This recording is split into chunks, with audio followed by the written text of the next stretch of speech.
वो पहले दर्शकों को बता दें। न्यूज 24 से बोले कांग्रेस नेता नाना पटोले, स्पीकर का चुनाव अयोग्यता का मुद्दा खत्म करने के लिए है। 16 विधायकों का नोटिस रद्द करने के लिए स्पीकर का चुनाव हुआ है। स्पीकर का चुनाव ना होना एनसीपी का खेल था। और क्या कुछ कहा, सुनिए।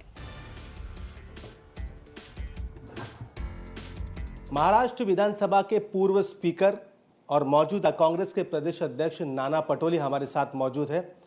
नाना, स्वागत है आपका। नाना, कहा यह जा रहा है कि अगर नाना उस कुर्सी पर होते, विधानसभा अध्यक्ष की कुर्सी पर, तो ये पॉलिटिक्स कुछ अलग ही नजर आती। क्या कहेंगे?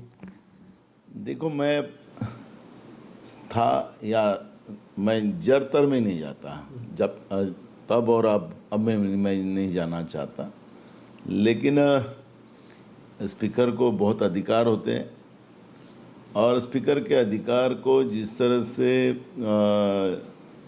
बंदिश बनाया गया है, ये डेमोक्रेसी के लिए, लोकशाही के लिए और संवैधानिक व्यवस्था के लिए एक बड़ा खतरा इस माध्यम से पैदा हो चुका है। लेकिन नाना, ये कितना सही है कि पिछले 1.5 साल से महाराष्ट्र विधानसभा के स्पीकर की कुर्सी खाली रही, बार बार कांग्रेस कहती रही कि भाई चुनाव लो, चुनाव लो, चुनाव लो, लेकिन शिवसेना और एनसीपी इसे टालती रही। दो चीज़ें हैं कि उसमें एक नियम विधिमंडल में बदला गया और उसके बाद में बीजेपी कोर्ट में गई। हाई कोर्ट ने बीजेपी को फटकार लगाई कि ये विधानमंडल का काम है और उनके 2 लाख भी उस समय में माननीय हाई कोर्ट ने जब्त किए और उनको उनके ऊपर स्ट्रक्चर भी पास किया। लेकिन बीजेपी विधानसभा के स्पीकर का इलेक्शन ना होए उसकी कोशिश में लगी थी और वो माननीय सुप्रीम कोर्ट में गए और माननीय सुप्रीम कोर्ट में वो प्रकरण पेंडिंग रखा गया है। तो उस समय में हमने सरकार को कहा कि तुरंत ये स्पीकर का इलेक्शन होना चाहिए। तो राज्यपाल महोदय ने कहा कि ये मामला न्यायिक व्यवस्था में होने की वजह से स्पीकर का इलेक्शन हम नहीं लगा सकते। तो मुझे लगता है कि कल जो इलेक्शन होने वाला है, तो अब तो ये मामला तो न्यायिक व्यवस्था में है। माननीय जो डिप्टी स्पीकर के जो रिजल्ट के ऊपर जो अपात्रता जो विधायकों की करना था, उसके ऊपर का निर्णय भी सुप्रीम कोर्ट में पेंडिंग था। मेरा सवाल नाना वही है कि कल नई विधानसभा के जो अध्यक्ष होंगे, वो पुराने विधानसभा अध्यक्ष का जो फैसला था कि 16 विधायकों, मैं आ रहा हूँ, मैं उस विषय पे आता हूँ। तो मुझे ये समझ में नहीं आ रहा कि राज्यपाल जी महोदय ने कि स्पीकर का मामला न्याय व्यवस्था में है, तो फिर विधानमंडल का और अपात्रता का मुद्दा भी माननीय सुप्रीम कोर्ट में था। 11 तारीख को सुप्रीम कोर्ट ने कहा था कि हम तुमको इस बात का निर्णय देंगे। तो क्या राज्यपाल महोदय कल उन्हें सीएम की वोट भी ले ली, दिलवाई भी। तो मुझे लगता है कि आखिरी एक तरफ राज्यपाल जी एक मामले में न्यायिक व्यवस्था में बताना, दूसरी व्यवस्था में बोलना कि वो चाहे वो कर ले।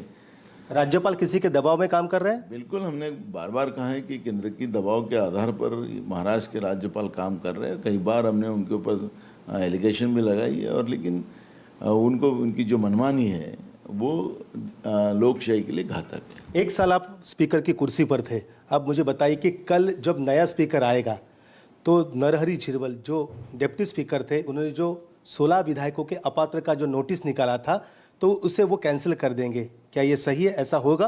बिल्कुल, यही प्लानिंग बीजेपी की है और कल इसलिए स्पीकर का चुनाव लेकर, क्योंकि तो अभी तो ऑलरेडी विधानसभा रूलिंग में चल रही है और अभी जो नए मुख्यमंत्री ने कल वोट ली है, तो वो आके कल अपना बहुमत सिद्ध कर सकते हैं। लेकिन ये वैसा नहीं कर रहे हैं, ये पहले स्पीकर का चुनाव कर रहे हैं।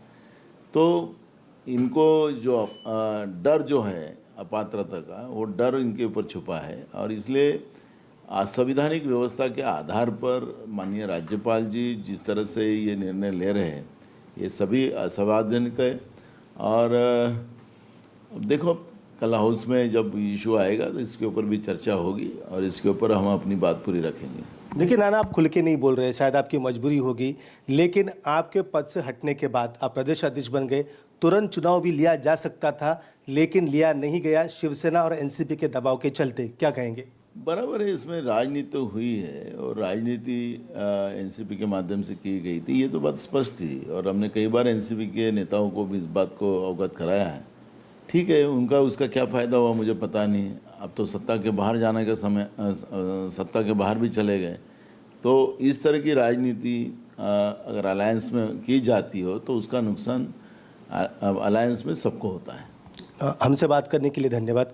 ये थे नाना पटोले, प्रदेश अध्यक्ष। साफ तौर पे कह रहे हैं कि नाना पटोले स्पीकर पद से निकल जाने के बाद तुरंत चुनाव होना ज़रूरी था, लेकिन एक राजनीति के तहत वो चुनाव नहीं हुआ, जिसका खामियाजा सबको भुगतना पड़ रहा है। और कल जो विधानसभा का सत्र बुलाया है वो इसीलिए बुलाया गया है कि नए विधानसभा अध्यक्ष पुराने विधानसभा अध्यक्ष के जो फैसला है 16 विधायकों को अपात्र ठहराने का, उस नोटिस को कैंसिल करने के लिए ही ये विधानसभा अध्यक्ष का चुनाव लिया जा रहा है। कैमरामैन राजेंद्र सिंह खाती के साथ विनोद जगदाले, न्यूज़ 24 मुंबई। नमस्कार, मैं हूं मानक गुप्ता। अगर आपको हमारा ये वीडियो पसंद आया हो तो इसे लाइक और शेयर जरूर करें, और हां, हमें सब्सक्राइब और फॉलो करना ना भूलें ताकि आप देश और दुनिया की कोई खबर मिस ना करें। तो जुड़े रहिए हमारे साथ और देखते रहिए न्यूज़ 24।